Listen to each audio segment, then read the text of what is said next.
ఆరోగ్యం కావాలి అంటే ఎవరైనా ఎవరిని ఉపాసన చెయ్యమని చెప్తారు అంటే సూర్యనారాయణమూర్తిని ఉపాసన చెయ్యండి అంటారు.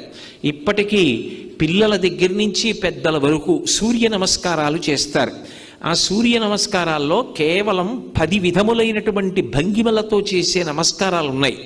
అవి తేలికగా చెయ్యడానికి వీలుగా ఉంటాయి. ఆ సూర్య నమస్కారం చెయ్యడం కేవలము శరీరమునకు ఆరోగ్యం ఇవ్వడానికి ఒక్కదానికే కాదు, ఆ సమయంలో సూర్య బింబాన్ని ఉపాసన చేస్తారు మనసుతో.